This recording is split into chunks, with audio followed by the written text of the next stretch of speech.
Hey everybody, it's Mike, and I am here to give you some more information about the Hare Krishna Cult and these gurus and these fake gurus, and just fill you in on what's going on. And if you're in the Hare Krishna Cult, I'm here to give you some information so that you can maybe see your way out of that dangerous, destructive cult. So there's two things going on. Two things going on here. Exposing these gurus, and then I'm also helping to deprogram any cult members who happen to be stuck in this cult. So, my name is Mike, and I was in the Hare Krishnas for 20 years. You can visit me at itsmikesandoval.com, although I'm not live there, but you can visit me on the web at itsmikesandoval.com, and I'll visit you back. I can do that. Let's see. All right, get rid of that, and we'll get right into the opening of the show.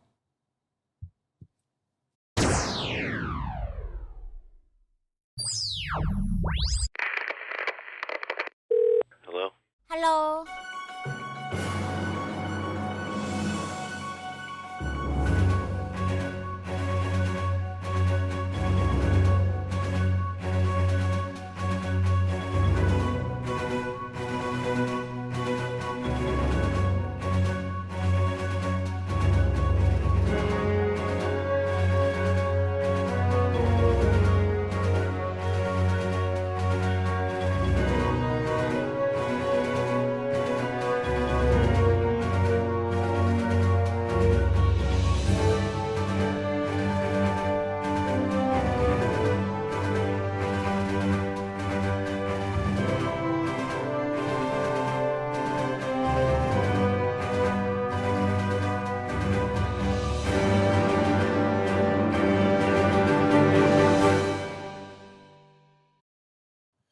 Hey, how you doing? Okay, so hey, AJ, glad that you're here. You're welcome. It's my pleasure to come out and speak on this stuff. So I want to talk about a couple things. I want to talk about this guy, this Sri Dayananda, who whoops, let me see if I can get this going right here. Okay.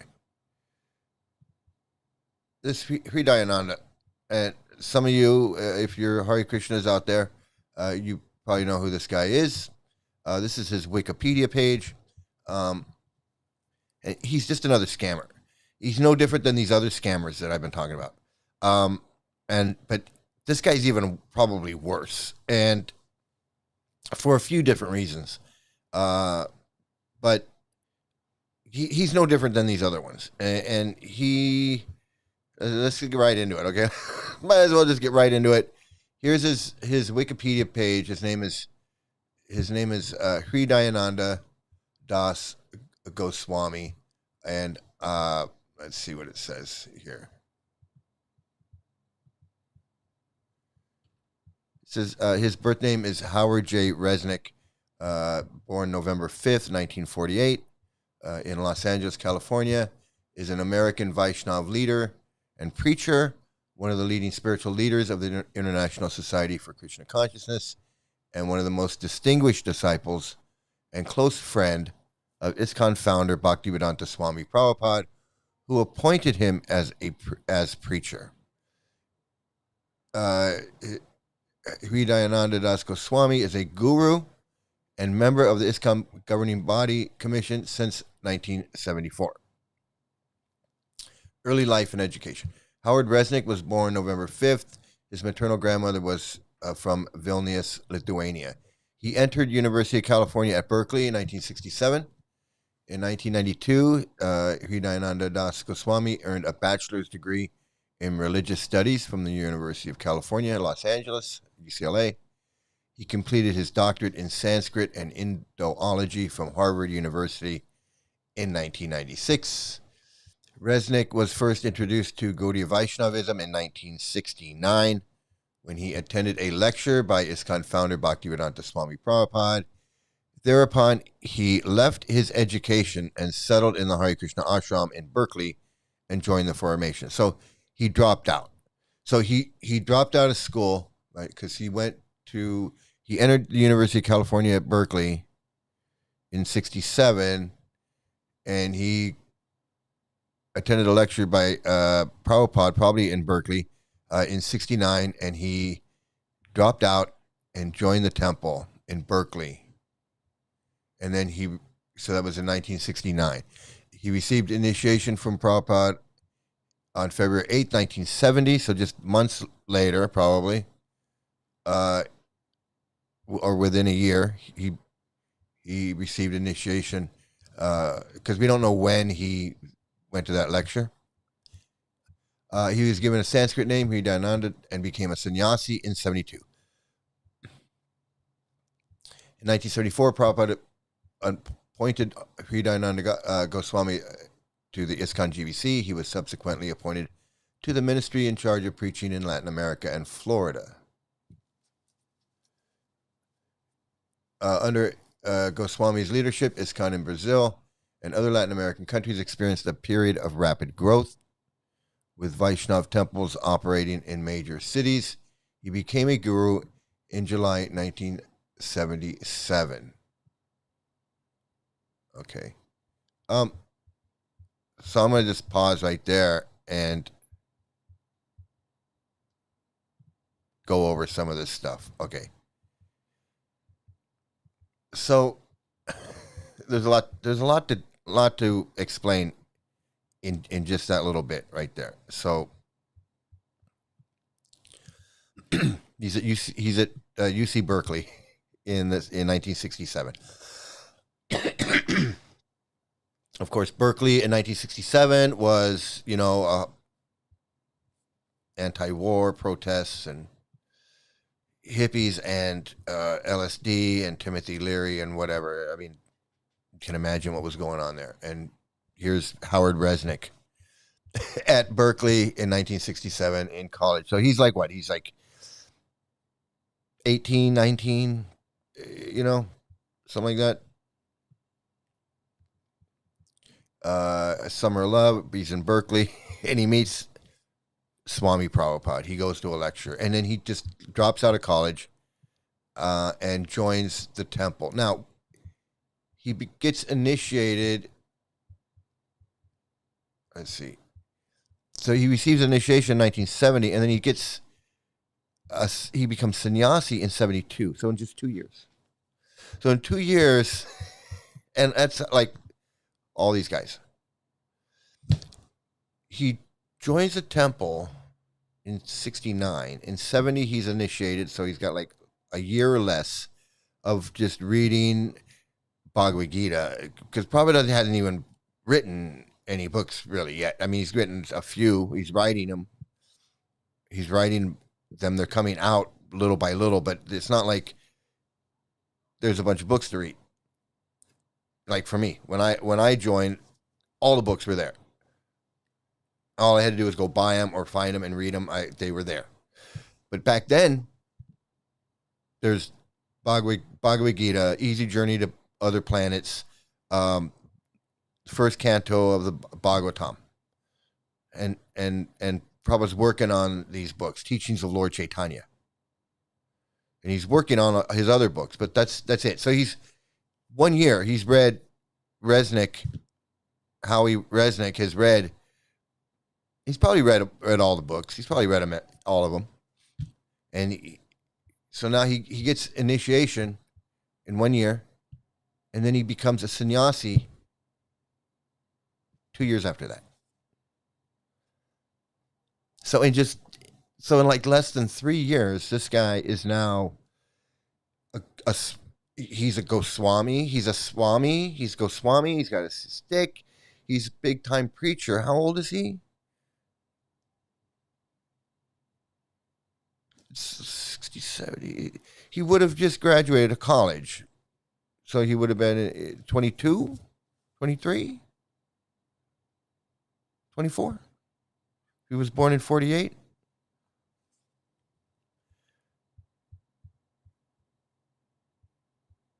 Now he's a he's a Hindu Vaishnav sannyasi. He's 24 years old. He's been in the movement 3 years. This is Prabhupada's. This is Prabhupada's thinking.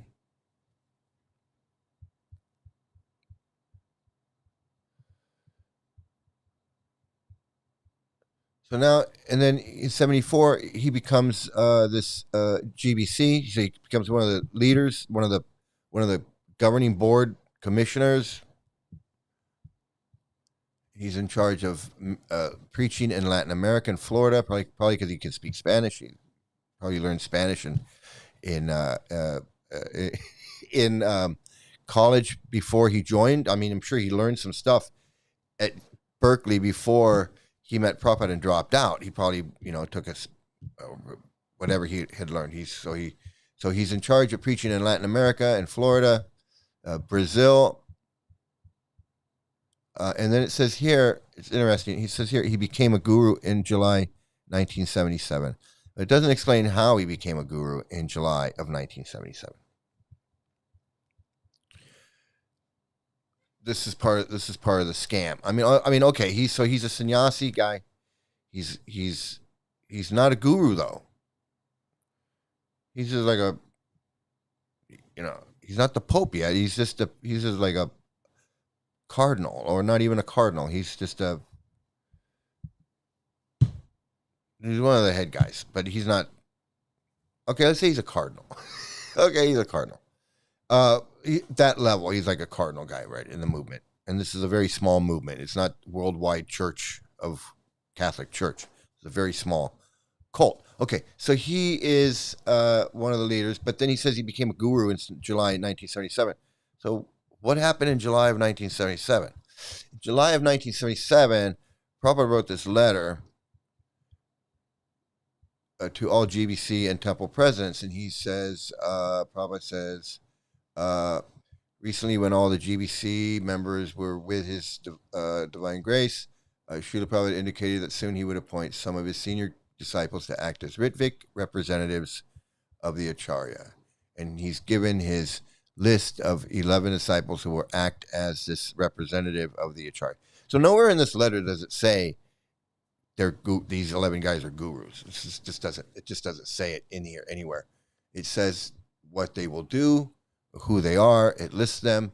It's a list of some of the most dubious people that have ever been in this movement. One guy, so they list Kirtanananda Swami. So he went to jail and he was caught molesting little boys. Satsarup Goswami, he stuck up for the guy. He stuck up for the other guy. Jayapataka Swami, he stuck up for the other guy too. Tamal Krishna, he stuck up for the other guy too. And then there's Sri Dayananda. He stuck up for him. Bhavananda, he was caught with little boys. Hamsaduta, here's the letter. So that Hamsaduta, he was caught with guns and drugs and doing prostitution. Rameshwar, he left with an underage girl.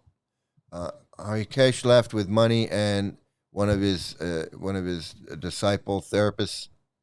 Bhagavan, he ran off with money and did a lot of dubious things.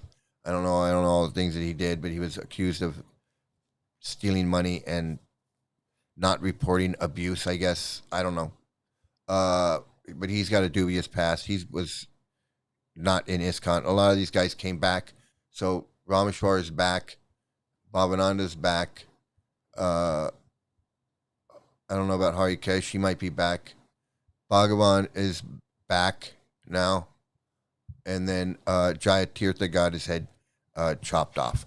So that's the 11. Those are the 11 guys on this letter.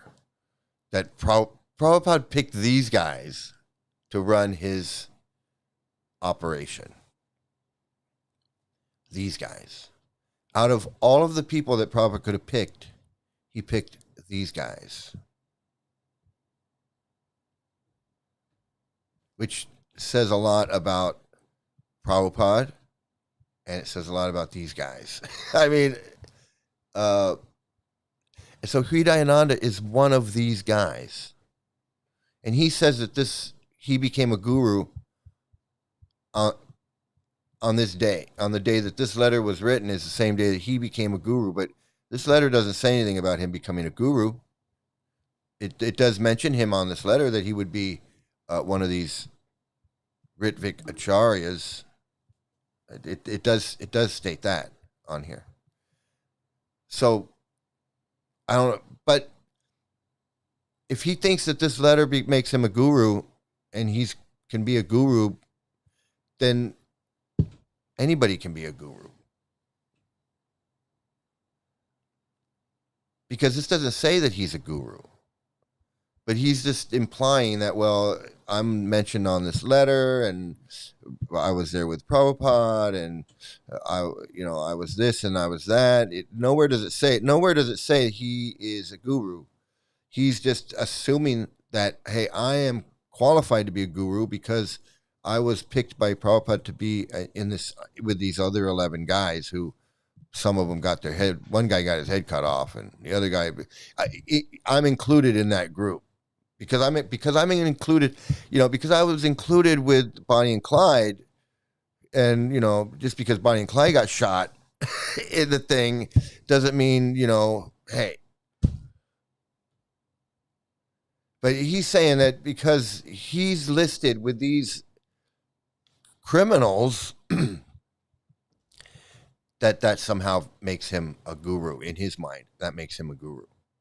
Even though it doesn't say anywhere that he's a guru. So it doesn't say anywhere that Guru Haridas is a guru. But he says Prabhupada came to him in a dream. So whether Prabhupada comes to you in a dream or Prabhupada comes to you in a letter that doesn't say, but you think it says, and you think he dreamed, and you think he came to you in a dream, and you think, then that's fine. Then I can be a guru. I mean, why not?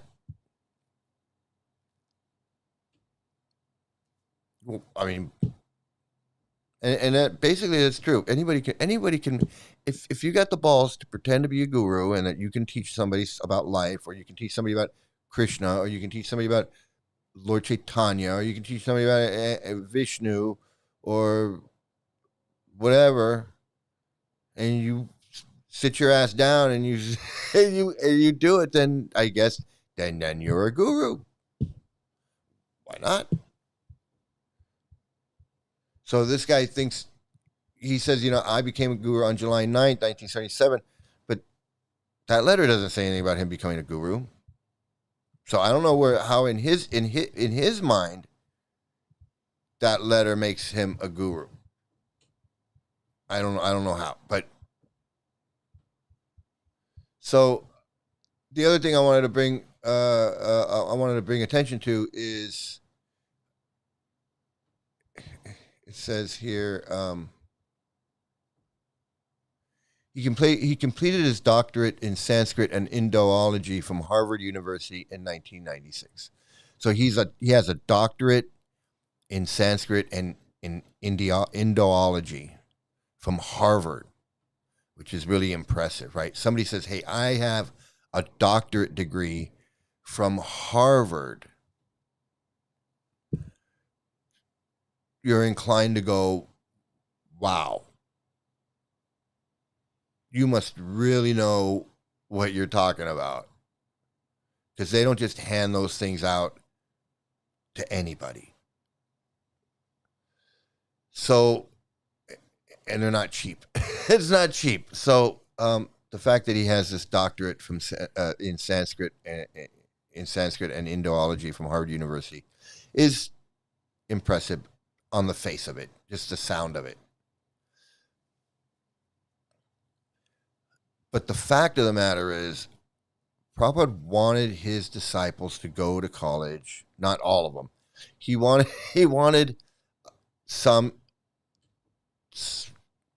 college educated disciples that he had to go get degrees so that they would have this degree for exactly that for that reason, so that you would listen to him, because he's got this doctorate from Harvard University. It has nothing to do with the education that he gets from Harvard University. It doesn't matter about all the Sanskrit learning and Indian history and Indian culture that he learned at Harvard. He's not concerned with that. He's not concerned with the truth and the facts and the history and the archaeology and all of that. He's just concerned with getting the degree so he can then preach Hare Krishna and say, I have a degree in this from Harvard University. I know what I'm talking about. When I talk about Krishna and I talk about,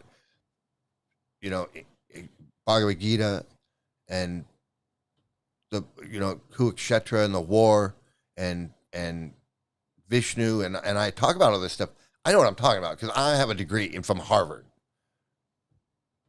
I could never have a discussion with him or discuss a topic because he knows all this stuff. Whether he believes in it doesn't matter. Like he could say, well, in 1959, there was an archaeological dig in Gujarat, and that's where they found this archaeological site, and they found whatever there, and he could lecture me about that. I don't know about that. What that has to do with Hare Krishna, probably nothing. But he can make it sound like, hey, I know what I'm talking about. If he really, truly believed in what he learned to get his doctorate in Sanskrit and Indiology, he would know that these books aren't 5,000 years old. He'd know the history of the Sanskrit language, and he'd know that it's not the origin. It's the language, not the writing, but the language comes from somewhere else that's older than the Sanskrit language. Writing down, that's different, because languages existed by speaking before they were written down. So he would know, he knows all that stuff. I know it. If I know it, a doctor from Harvard University is going to know the real age of languages, the real age of Sanskrit writing, the real age of the Mahabharata. He would know that there's no Vyasadeva sitting in a mountain that lives forever, and he writes down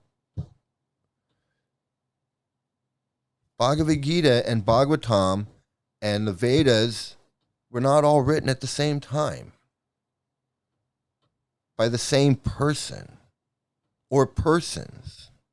He would know all that. If he has a doctorate from Harvard University, then he knows the truth about all of this stuff, about how there was no Vedic civilization like Prabhupada describes Krishna and Kamsa and the whole way he describes it in his books. He would know that that didn't happen. It's never existed. If he has a doctorate from Harvard University, he knows that there's no demon head eating the moon. He knows it's mythology. He knows it's just stories. He knows that. I mean, he learned that.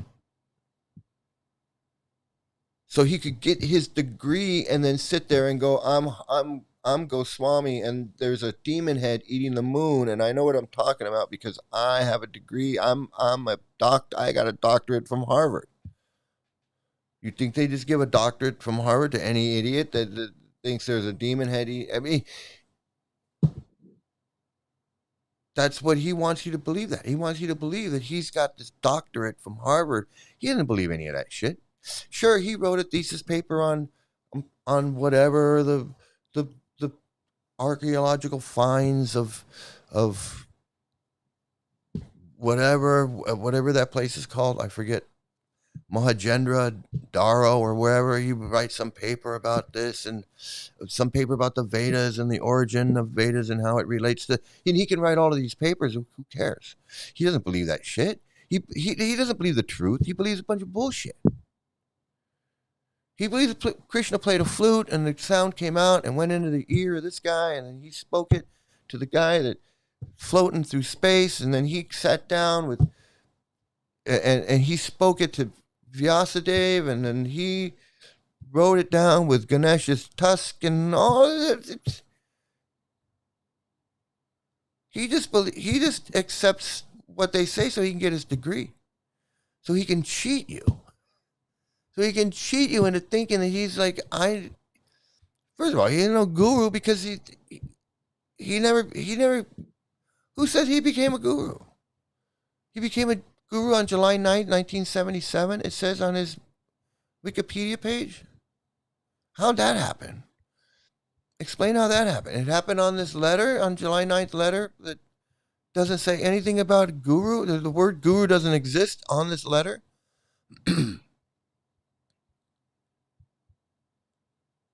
And you were made a guru with these other 11 characters? More than half of them ended up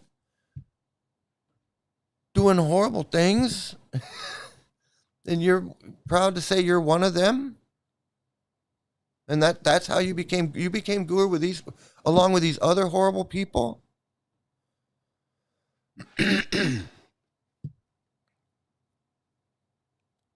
That's this guy.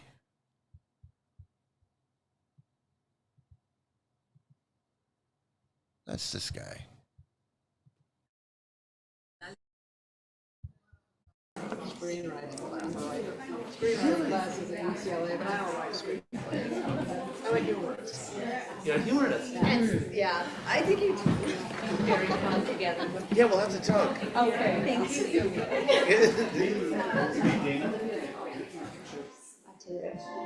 Después de la música usted se va a sentar acá, ¿verdad? Después de la música usted se va a sentar acá. ¿Yo? Sí. Supongo. Y ellos se pueden sentar acá para dar sus votos y eso. So he's the cool Swami who wears like a polo shirt and jeans and baseball cap.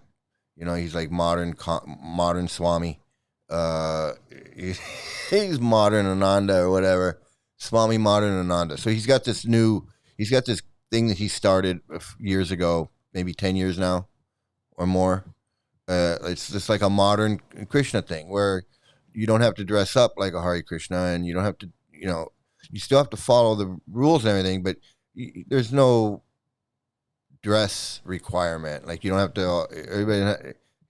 all look the same and wear Indian clothes. Like you don't have to cosplay and actually dress up like the scammer that you're pretending to be. You don't have to wear the scammer uniform. You can just. So he doesn't. He just dresses normal, like he's going to go play golf or something. I don't know what he. Sí. Más de frente. Nos enfrentamos. Más de frente. Sí, sí. ¿Sí? Sí, sí, porque tenemos que cerrar un contrato. Y Back at it. Oh, there's Natalie. She wanted to be here. Natalie. She wasn't able to. Hey, Natalie. Oh, honey. There's Oh my Natalie. God, you're a sight for Lotus Eyes. Oh, it's so good to see you, Hey. Hare Krishna. Natalie, she's so sweet. She bought me an air fryer. Oh, you're kidding. That is so thoughtful. Guy's got more money than. Guy lives in a house in Beverly Hills, flies around. He goes to Harvard. He gets a doctorate from Harvard. How much does that cost? And these people are buying him. I don't know what she bought him, air fryer or something. They're showering him with gifts, sending him money, getting him gifts. But who knows what they do for this guy? This guy's like the Jeff Bezos of ISKCON. This guy's got loaded with cash because from what I understand, from what I hear, he inherited some money. Good for him. I'm not saying that's bad, not at all. I'm just saying the guy's loaded with cash. You know, he shouldn't be exploiting his. He should be saying, "Look, don't send me anything. I don't need anything. I got a house in Beverly Hills. I fly around the world. I got an electric piano here that's incredibly expensive. Incredibly expensive. I got, and you know, you don't need to send me air fryers and whatever you're doing for me. You don't need to do that. Just, you know, you want to send me a card. You want to send me a card that says, "Hey, hope you're feeling good. Hope everything's good." That's fine. But you know, as far as the money and the gifts, you really don't need to. Just buy yourself an air fryer. But you know, whatever you need, you know, pay a bill or something. I don't need it. I don't need it. Gosh, that's so. Wow. Those are great air fryer.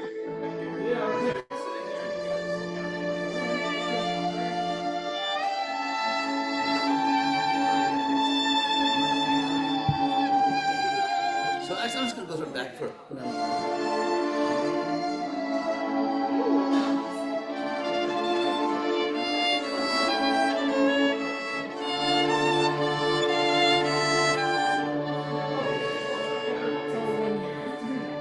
Then B flat major.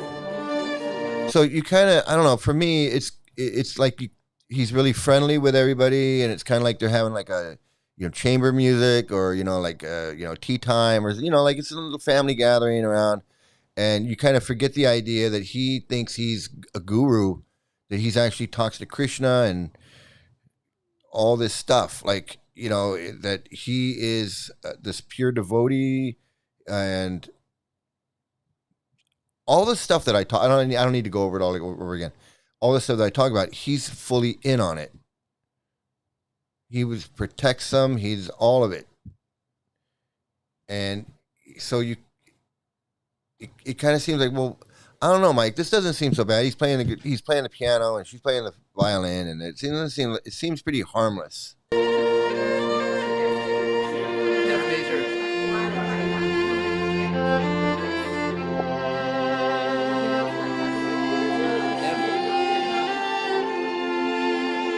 And D minor.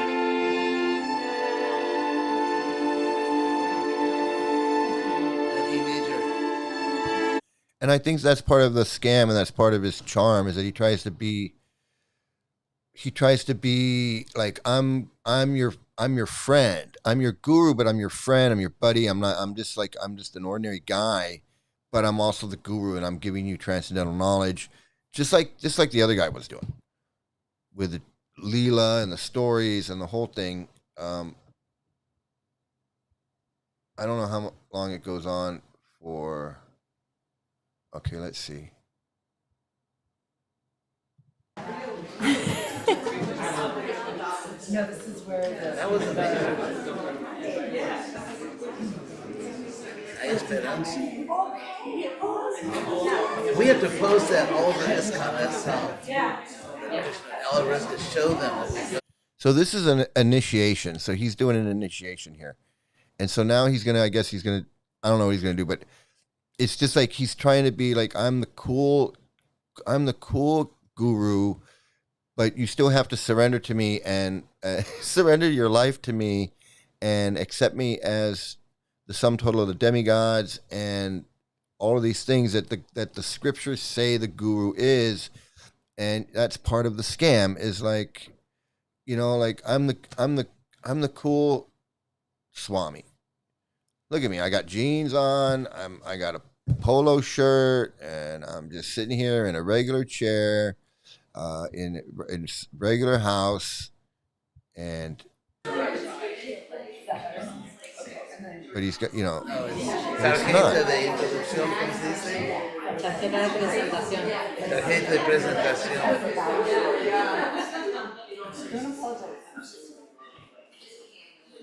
Ok, cuando usted quiera.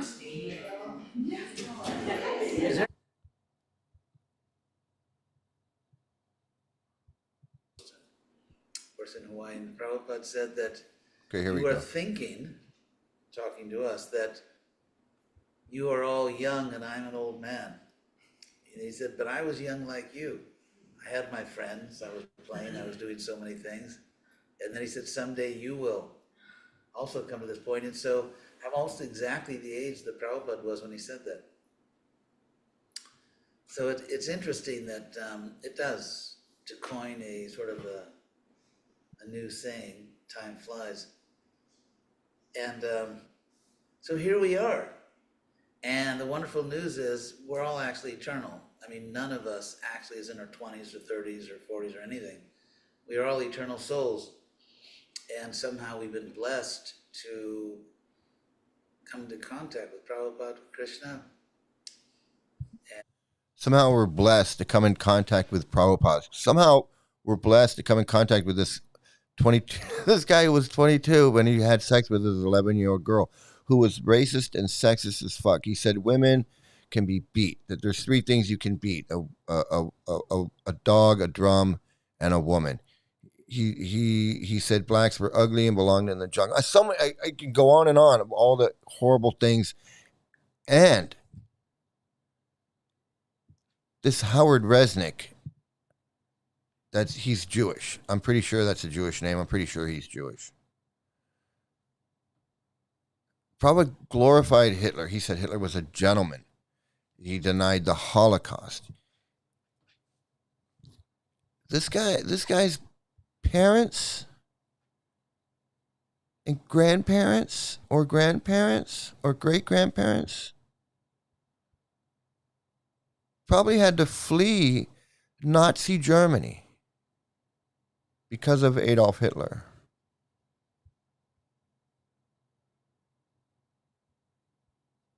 His grandparents or his great grandparents most likely came over to America,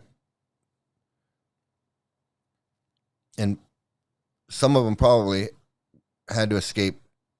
Someone in his family was either killed in the Holocaust or had to escape the Holocaust. Mr. Resnick here.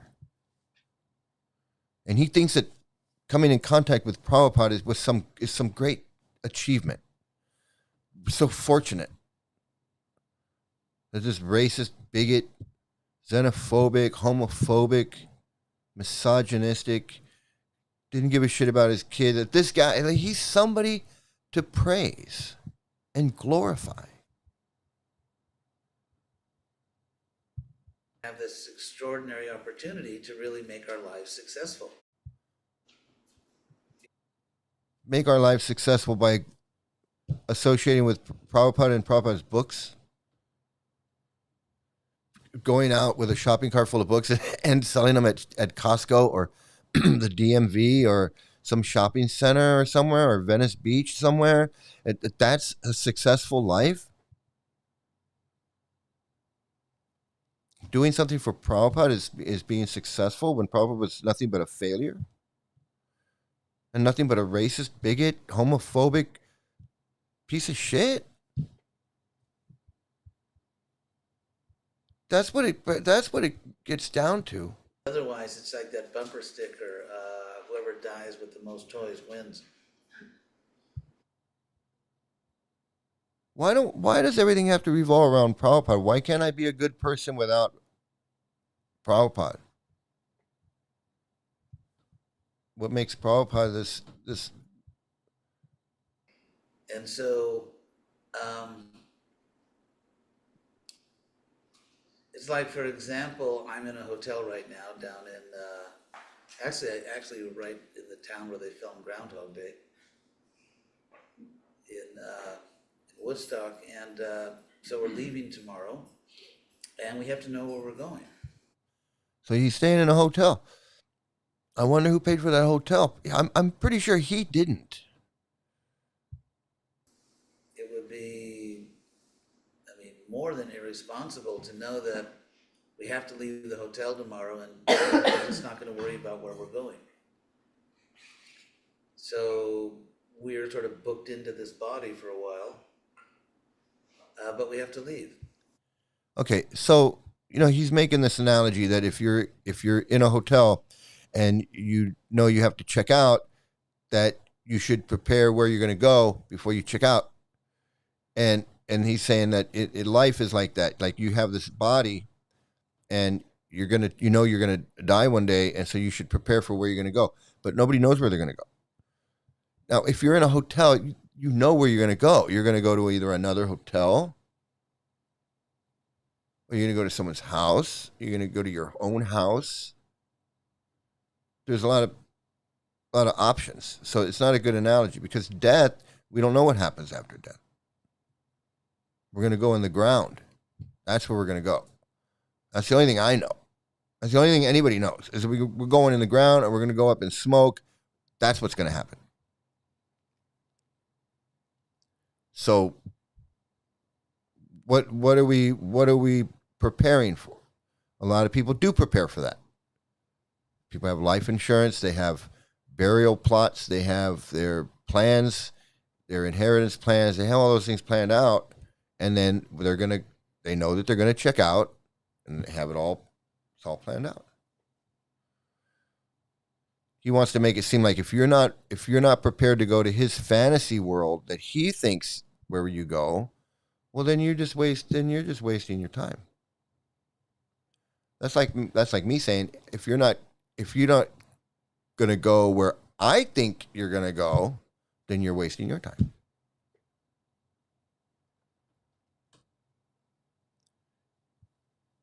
So, but still, it doesn't matter, because it's how am I going to live my life based on your fantasy of where I'm going to go when I leave this world? You worry about where you're going to go. I'll worry about where I'm going to go. This idea of pushing your idea on someone else. You okay? You want some water? Do you have water? So it doesn't mean we're pessimistic. We're not morbid. From Sanskrit, actually, morbid comes from the word like morbid, like thinking of death, morbid. But we're practical. It's not morbid. It's not pessimistic. Well, it is morbid in a way, and it is pessimistic, because you deny everything that's enjoyable about life to focus on this unknown, what happens when you die. Because everything you're doing your whole life, the flowers you have around your neck, the prayers that you chant, the japa that you chant, the mantras that you chant, the songs that you sing, the books that you read, are all focused on what's going to happen after you die and prepare you for the next life, instead of living and experiencing the real world now. So that is a bit morbid, because your whole focus, your whole consciousness, your whole being and identity is based on what's going to happen after you die in another world, in another place, and that this is all just temporary. So that is morbid in a way, to deny who you are and what you are and where you are in the now, in the reality of now, to focus on this fantasy world of what's going to happen after you die, that is just a fantasy world in your head. And that fantasy world is all you have, that is all of your identity. Your name, everything about you is in relation to this imaginary fantasy world of what happens after you die. And that is morbid, and it's weird. So while they say that we are just sense enjoyers, and you're just a sense enjoyer, you're just a karmi, you're just bound in the cycle of karma, sometimes having good times, sometimes having bad times. You're just subject to karma or whatever. And then what we say, well, you're morbid. You're focusing on a fantasy world based on the fact that you're going to die and what's going to happen after you die. So it is weird. To plan where I'm going tomorrow when I leave the hotel. There's nothing pessimistic about that. It just means that, He's trying to justify what he already knows we know what we're doing. is a weird So way there's nothing to live your life. pessimistic about planning our future. It doesn't mean that we don't live our life now to the fullest in the spiritual sense. Fullest in the spiritual sense, which is denying the reality of the real world. That's the thing is like he's Harvard educated, got a doctorate in Sanskrit and Indiology, and he's got a bachelor's degree in religious studies. I'm no match for him. He can sit there. He could debate me. He could debate rings around me. But all I know is that everything that he believes and everything that he understands and acknowledges and promotes is all based on falsehoods and fakery. Even though he's better at explaining what he wants to explain because he's from Harvard. He's got an incredible education going to Harvard. You don't just get a doctorate, in Harvard from taking a couple of classes. You gotta work pretty hard for that degree. So I'm no match for him. Even if he's sitting there talking about Hare Krishna stuff and trying to explain Hare Krishna stuff and explain the world economic position and the history of the world and the history of democracy, whatever. Like he can get into stuff that I can't keep up with that shit, and I don't pretend to, and I don't need to. That's and I'm not trying to, and I want to make that clear. This guy is like, if he wasn't a Hare Krishna, he could be, who knows what he could be. He could be a social scientist guy studying sociology and human behavior or psychotherapy or who knows what, archaeology. But instead, he's a Hare Krishna. So all that, what I would do with a Harvard education, a lot different than what he's doing with his Harvard education. So you can't let these guys fool you with their, he's got a PhD in this or a PhD in that. It's like, you're still believing in these books and demon heads eating the moon and caveman stories and who knows. Well, I do know what, but you're believing all that stuff, and then you're trying to mix it up with your Harvard degree. You're trying to mix the two things together. Like, hey, this all sounds wacky and everything, but hey, I got a Harvard degree, and they don't just give those to anybody. I got a doctorate in this stuff. Like we should listen to him because he's not only is he guru, not only is he this guru guy, but he's a Harvard guru guy. And that's why sinister guy. And so then this Prabhupada guy is glorifying Hitler, denies the Holocaust, and Howard Resnick here just glorifies Prabhupada.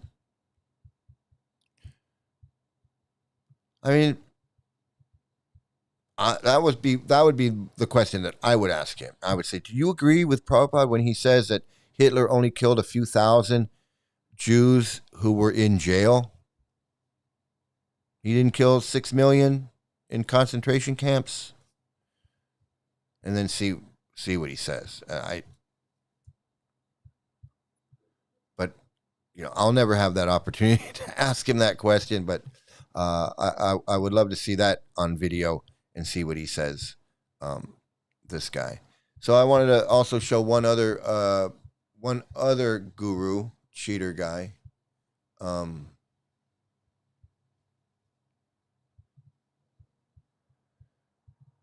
So this guy came into my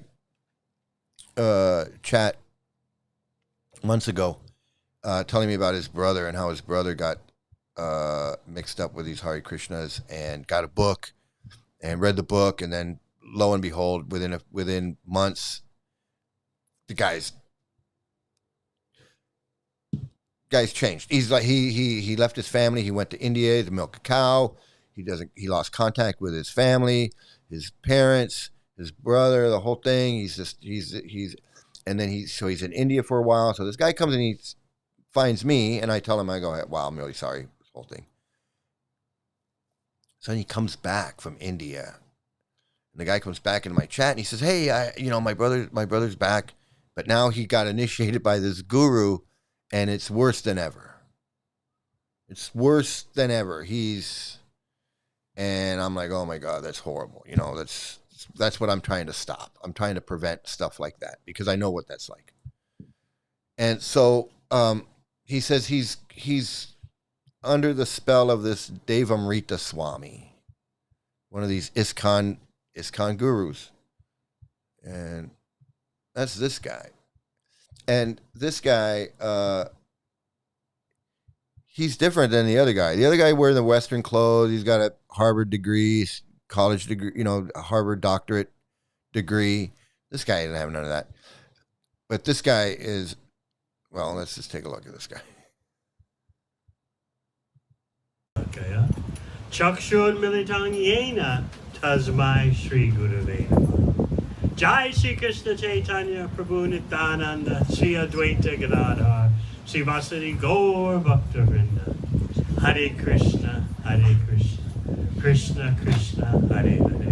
Hare Rama, Rama Rama, Hare Hare. First, I'd like to talk a little bit about Alalanath. Először Alalanathról szeretnék egy kicsit beszélni. Yes, this is where Sri Chaitanya Mahaprabhu would go because he couldn't tolerate being in Puri without Lord Jagannath. Igen, ő hozzáment el az Úr Chaitanya, amikor nem bírta elviselni Puriban az Úr Jagannath hiányát. Alalanath is about 23 kilometers away from Jagannath Puri. Alalanath Jagannath Puritól 23 kilométernyire található. And there is a temple of four-handed Vishnu. És ott van egy négykarú Vishnumurti, carved in black stone fekete kőből faragva, with the conch, club, disc, and lotus. kagyló, buzogány, korong és lótusz van a kezében.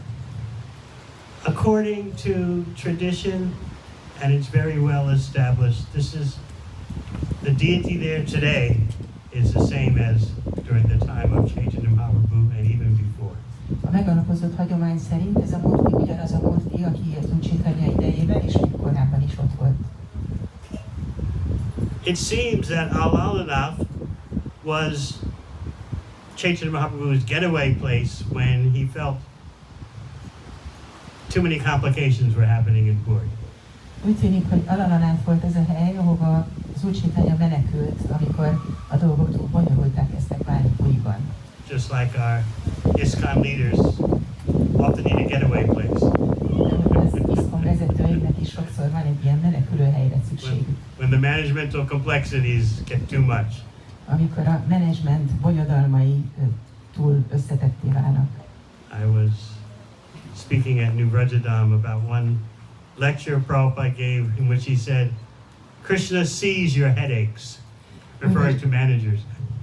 Új Vrajadámban felidéztem Srila Prabhupád egyik leckét, ahol azt mondta, hogy Krishna látja a fejfájásodat, a vezetőkre utalt. And he commented that what would be the reward for someone who takes on such headaches for Krishna's service?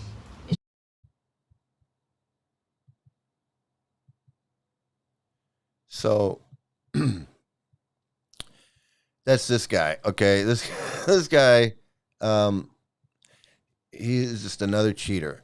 Okay, he's got the talk, the cadence, the stories, this fake charisma.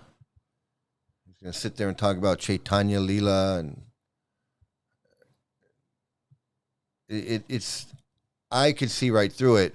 I know a lot of Hare Krishnas are like, oh no, oh God, he's so. And I can see why this guy's like all enamored with this guy.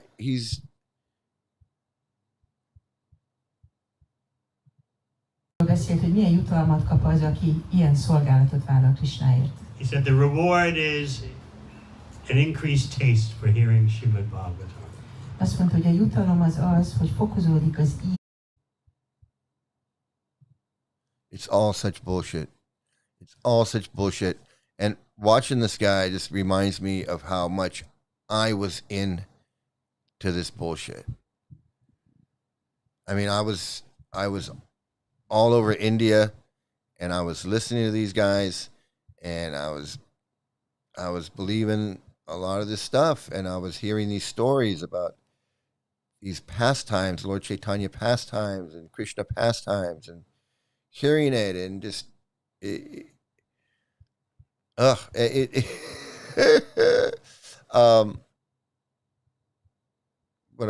was I gonna say is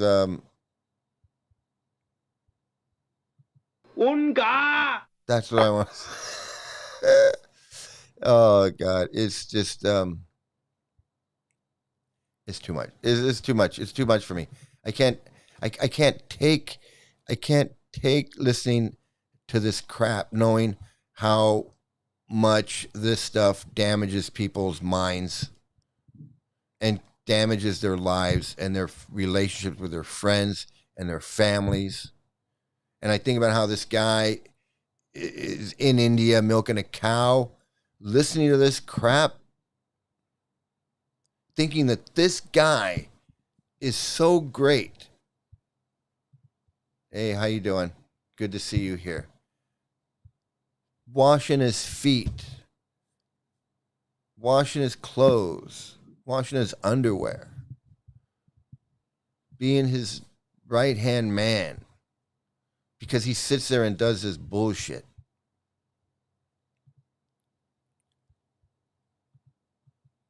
Srimad Bhagavatam hallgatása iránt.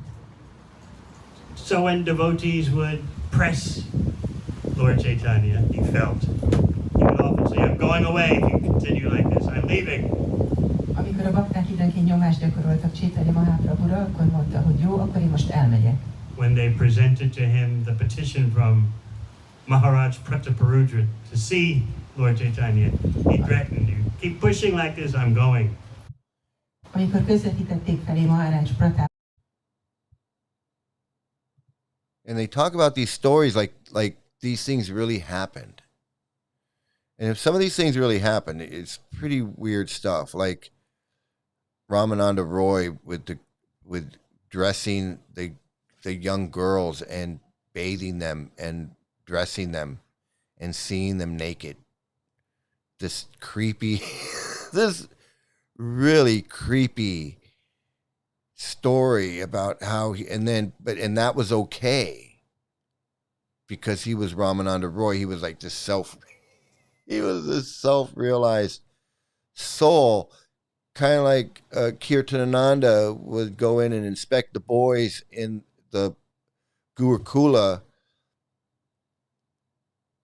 and Kirtanananda was a self-realized soul, supposedly. I mean, he's self-realized as Ramananda Roy. Ramananda Roy can go and dress and bathe these young girls, and that's okay. But that other guy, I forget the other guy's name. He just looked at a woman, probably looked at her boobs or something. I don't know what he did. He looked at something, and Lord Chaitanya was, get out of here. But Ramananda Roy could go, and I don't know, is Ramananda Roy a predator? I don't know. It sounds to me like Ramananda Roy was a predator, and Lord Chaitanya was protecting him. When I think of it like that, it's disgusting. But something was going on that they felt they had to put that story in there, and I don't even think that really happened. But they like that story. They like that story of Ramananda Roy bathing and dressing the naked gopis or the naked girls. Whatever. I don't.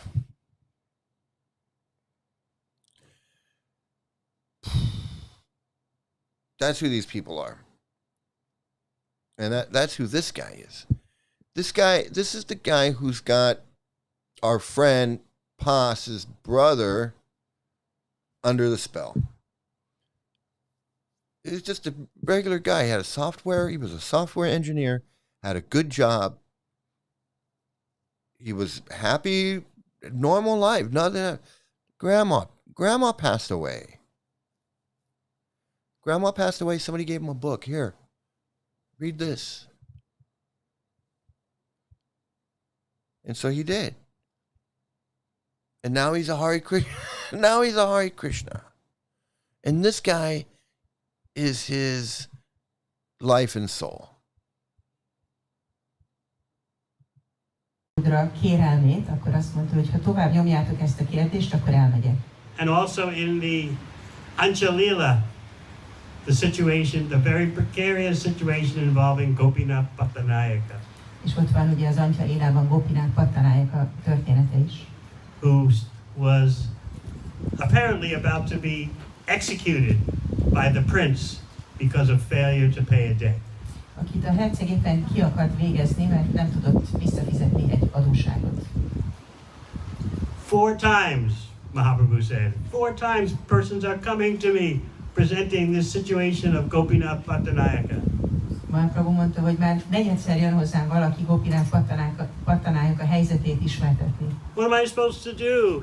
Gopinath doesn't pay the money he's supposed to pay.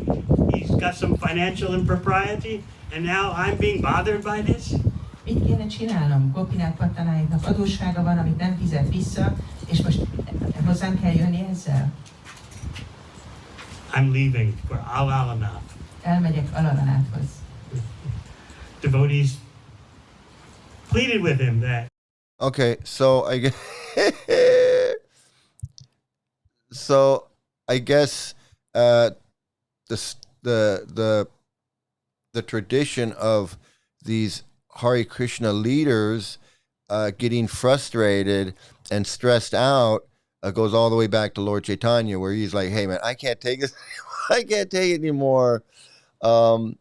I got to go take a break. I'm going to go to Alalanath and relax because you guys are stressing me the fuck out. I don't know if this guy's paying his bill. I don't know if these guys are angry because of this or whatever. And you guys, 4 times you guys have come to me. you guys have come to me 4 times.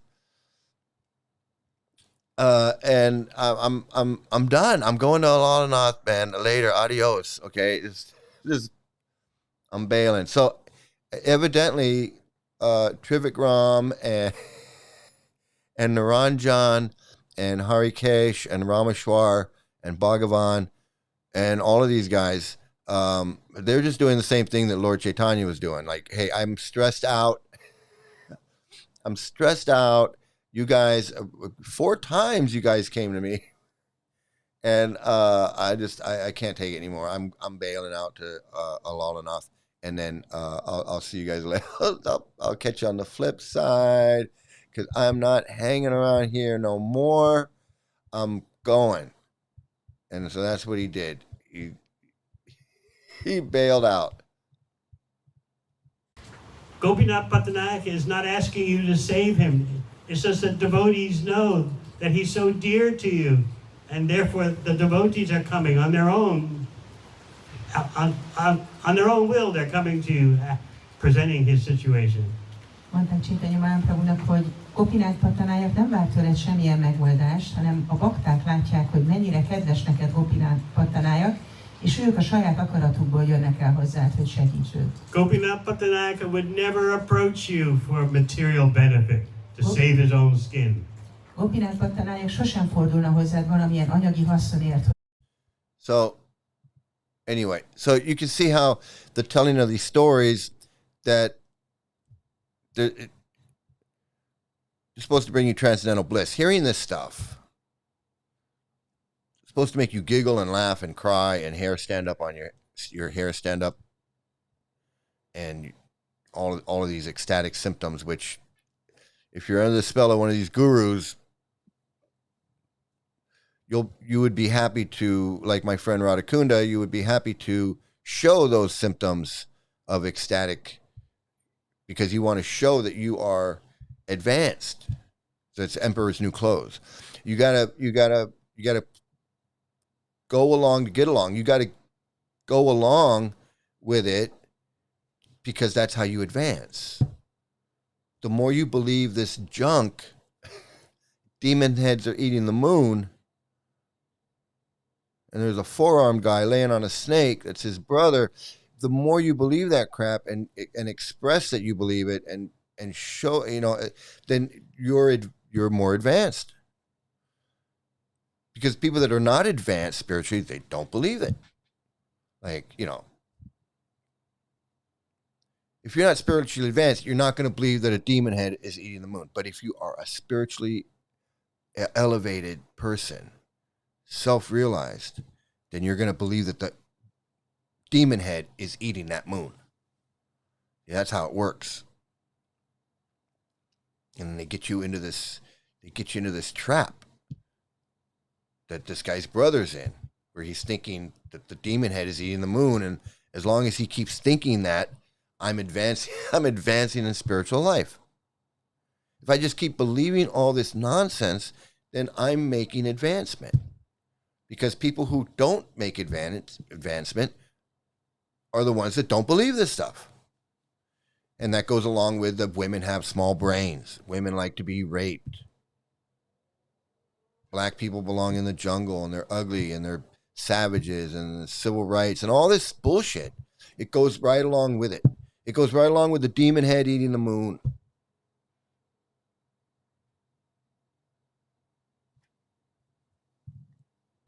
You come for the demon head and stay for the racism and sexism. Or you come for the stories, you come for the Krishna stories, and then you can stay for the sexism and racism and the xenophobia and the homophobia and all that other crap. Because that's what it is. And people don't even realize it, because they're just like, if you're reading a book and it says women have small brains and they're less intelligent because they have small brains, and it says it right in the Bhagavad Gita, like page 5 or whatever, and you either go along with it or you go, what the fuck is this? So people go along with it. Yeah, it sounds good. If I'm a chauvinistic man, then I like the idea that women have small brains, they're stupid, and they like to get raped. Serves them right. That's so. And then you got women in there that are like, well, I just, I don't know. I don't know what it's like to be a woman in the Hare Krishnas, to read that stuff that says that women have small brains and they're less intelligent and they like to be raped and they're 9 times less. I don't know how it is to be a woman and to hear that shit on a daily basis.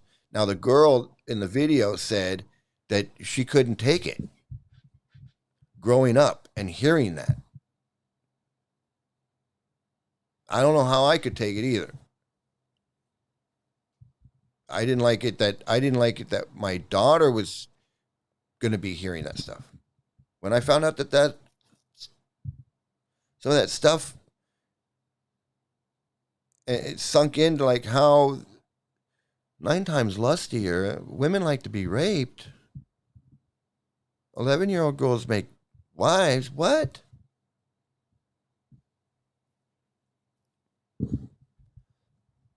I don't know how women live with themselves when they get into the Hare Krishna. I just don't understand it. I don't get it. Men, I get it, because they're chauvinistic and they're sexist and they're, whatever. Because most people get into Hare Krishna thinking it's like a hippy dippy, hey, it's all love and peace and flowers and incense and Indian music and good time and all of that. And then when you read the books, that's not what's in the books. It's different. It's a lot of us and them, and it's all cult shit. So it's kind of a weird thing going on. But but I've talked enough for today. I'm gonna end it here. I wanted to show the two different gurus you got to be careful of. You got Hri Dayananda with his looks like a normal guy, and Gora Hari Das looks like a normal guy, and they're whacked out of their mind with their Hare Krishna stuff. And then you got this guy who looks like a whacked out Hare Krishna guy, and they're all the same. They're all the same guy. So I wanted to bring that to attention, and I also wanted our friend Paz to see exactly what his brother is dealing with. Exactly what his brother is dealing with. So I want to thank everybody for watching. Thanks. Hit the like, share, and subscribe button.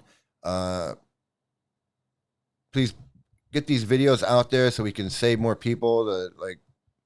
We don't need any more people falling under the control of these gurus. It's dangerous all the way around. So everybody have a great morning, a great afternoon, a great evening, a great day, a great night. Have some great luck, and please stay out of a cult, everybody. Thank you, and enjoy this here.